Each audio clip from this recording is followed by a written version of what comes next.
Software engineer और web developer में क्या फ़र्क है? जिसको ये फ़र्क नहीं पता उसकी सीवी के अंदर साफ नज़र आ रहा होता है कि इस बंदे को फील्ड का नहीं पता और वो अपने आप को जितना मर्ज़ी एक्सपीरियंस शो कर दे, उसकी सीवी बता रही होती है कि ये इंडिविजुअल कन्फ्यूज़ है। इंटरव्यू में भी ये सवाल पूछा जाता है और बहुत सारे लोगों को नहीं पता होता। देखिए, ये बेसिक्स को आपको जानना बहुत ज़रूरी है। इस वीडियो में मैं आपको बताऊँगा इन दोनों का क्या डिफ़रेंस है और इंटरव्यू के अंदर आपकी सीवी के अंदर इस चीज़ की क्लियर होनी चाहिए, ये क्लियर लाइन होनी चाहिए कि आप वेब डेवलपर हो या आप सॉफ्टवेयर इंजीनियर हो। ये दोनों डिफरेंट चीज़ें हैं, एक बंदा नहीं होता, ये दोनों दो डिफरेंट स्किल सेट हैं। अगर आप स्पेशली बड़ी कंपनीज में अप्लाई करते हो तो ये मस्ट है कि आपको इनका डिफरेंस पता होना चाहिए, दोनों का जॉब रोल्स पता होना चाहिए। Hello and welcome to my YouTube channel. इस वीडियो में हम बात करेंगे सॉफ्टवेयर इंजीनियर और वेब डेवलपर क्या होता है। मैं आपको एक एनालॉजी से समझाऊंगा। एक बहुत बड़ी कंपनी है जो कार बनाती है। अब कार के अंदर वो इंडिविजुअल्स जो कार का डेकोरेट करते हैं, कार की बॉडी, दरवाजे वगैरह इनकी फिटिंग करते हैं और उसमें सीटें एडजस्ट करते हैं, इन लोगों को हम कह सकते हैं कि ये वेब डेवलपर हैं। और सॉफ्टवेयर इंजीनियर वो होते हैं जो गाड़ी की इंजीनियरिंग के ऊपर काम करते हैं कि इसकी परफॉर्मेंस कितनी होगी, इसका माइलेज कितना होगा, कितनी ये स्पीड के साथ भाग सकती है, कितना ये लोड उठा सकती है, इसकी जो एफिशिएंसी है वो किस तरह मुतासिर हो सकती है, कितना ये लॉन्ग रन चलेगी। ये सारी चीजें सॉफ्टवेयर इंजीनियर का रोल होगा। ये मैंने आपको एक एनालॉजी दी। अब अगर आप बात करें वेबसाइट के ऊपर, वो डेवलपर्स जो वेबसाइट को बनाते हैं, फ्रेमवर्क्स के ऊपर वेबसाइट खड़ी कर देते हैं, डिजाइन बनाते हैं, उसमें जो फॉर्म्स बनाते हैं, लॉग इन का फॉर्म, रजिस्टर का फॉर्म, प्रोडक्ट्स की लिस्टिंग, चेकआउट, ये सारा प्रोसेस करते हैं, ये होते हैं वेब डेवलपर। अब होते हैं ये कौन कौन सी लैंग्वेज यूज करते हैं, ये पीएचपी के फ्रेमवर्क्स यूज करते हैं नॉर्मली। ये आजकल जेएस के फ्रेमवर्क्स हैं, रिएक्ट जेएस है, एंगुलर है, नोड जेएस है, इन चीजों में काम करते हैं। तो ये होते हैं वेब डेवलपर्स। जो सॉफ्टवेयर इंजीनियर्स हैं वो कौन होते हैं? जो बताते हैं कि इस वेबसाइट पे कितना प्रेशर ये वेबसाइट हैंडल कर सकती है, कितने यूजर्स आएंगे और ये वेबसाइट इजीली स्मूथ और यूजर बेस्ट यूजर एक्सपीरियंस देगी, कितनी इसके ऊपर हमें रिसोर्सेज चाहिए, कितनी सीपीयू की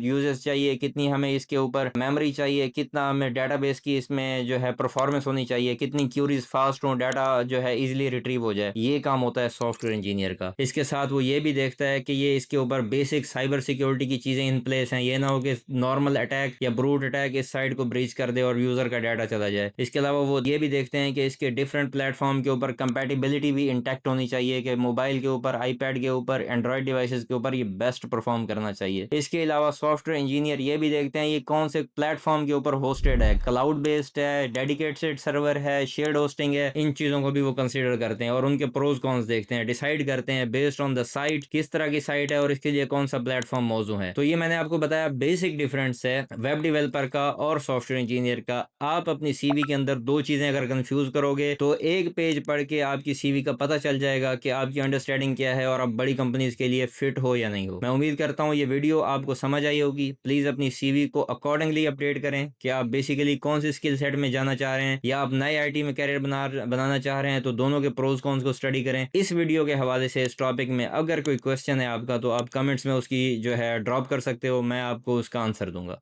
थैंक यू।